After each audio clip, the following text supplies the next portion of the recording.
Ground number 1,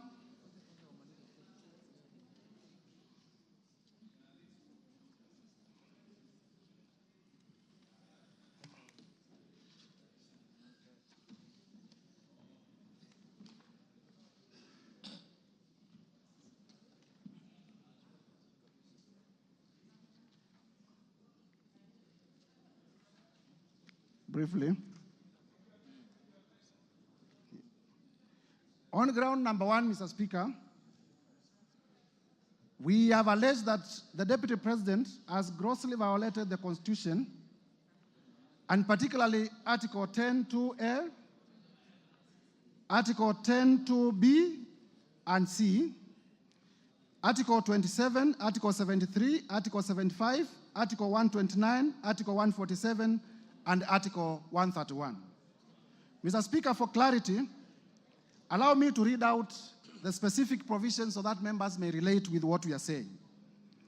Article 10 is about national values and principles of governance. Article 10(2)(b) states as follows: the national values and principles of governance include patriotism, national unity, important national unity, sharing and devolution of power, the rule of law, democracy, and participation of the people. B, human dignity, equality, social justice, inclusiveness. Underline the words national unity and inclusiveness. C, good governance, integrity, transparency, and accountability. Mr. Speaker, we have also alleged that the Deputy President has breached Article 27 of the Constitution. Article 27 of the Constitution is about equality and freedom from discrimination. In particular, the Article 27(4) states as follows: the state shall not discriminate directly or indirectly against any person on any ground, including race, sex, pregnancy, marital status, and so forth and so forth. Important, the state shall not discriminate. Mr. Speaker, we have also alleged that the Deputy President has breached Article 73(1) of the Constitution. In particular, Article 73(1) is on leadership and integrity, and it speaks to the authority that is assigned to a state officer.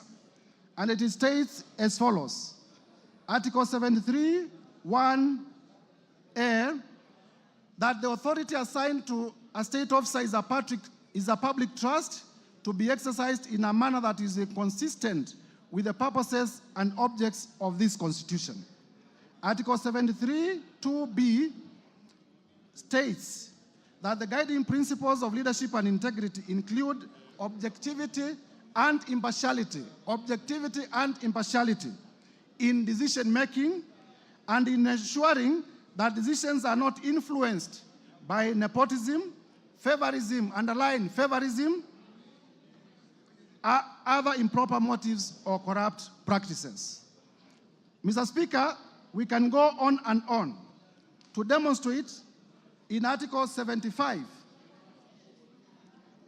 under Article 75(1)(c), that the conduct of a state officer shall behave, whether in public and official life, in private life, or in association with other persons, in a manner that avoids C, demeaning the office that the officer holds.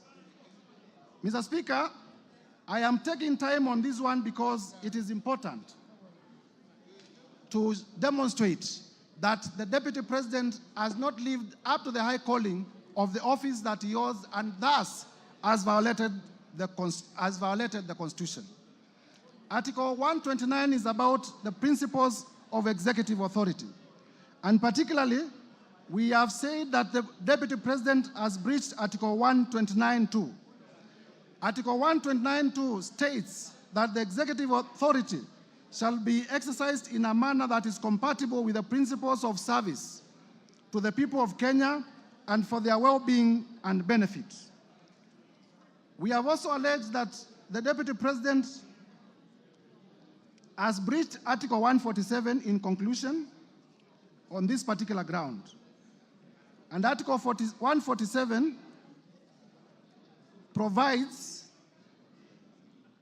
is about the functions of the Deputy President.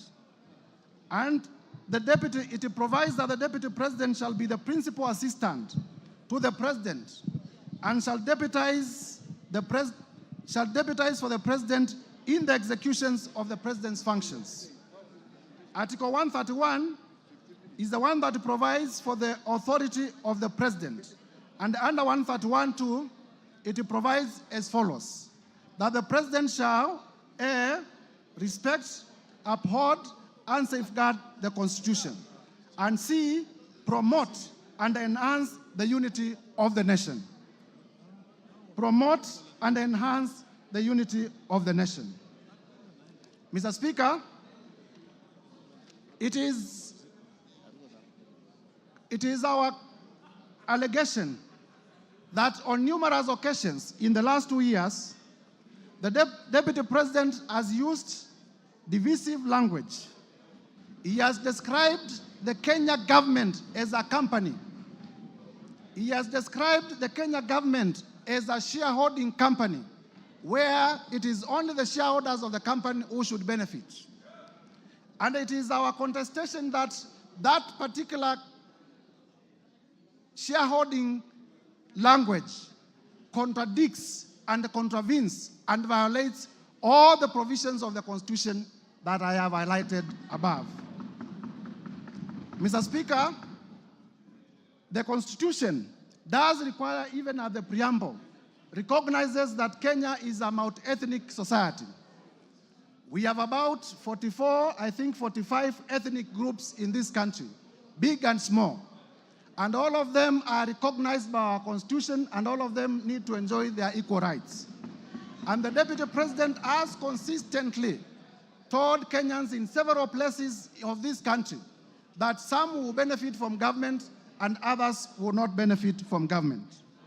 Mr. Speaker, I need not waste a lot of time prosecuting this point, because those of you who listened to the Deputy President yesterday, he did admit that he has been using the shareholder and company language against Kenyans.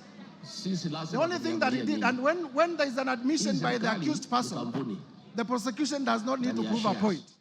And therefore, I will be urging members of this House to find that this allegation is proved, and to find that the Deputy President indeed did admit that he has been using the shareholder language, only that for the first time, and this is important, Mr. Speaker, for the first time, the Deputy President did, while admitting, he said that he has been referring to the shareholder company language in reference to coalition agreements. The evidence that I'm going to present shortly will demonstrate that he has never, in his utterances in the last 2 years, talked about coalition agreements or power sharing deals that were signed before the election among the Kenya Kwanza political formation. He has been talking directly to communities. He went to Kajiado. He told the people of Kajiado that they do not have shares. He went to Kitui during a church service at AIC Kitui, and he told the people of Ukambani that they should not even be having a cabinet minister in government. He went to Bungoma and told the people of Bungoma that they have had too many appointments in government and the votes they brought are not equivalent to the votes they brought.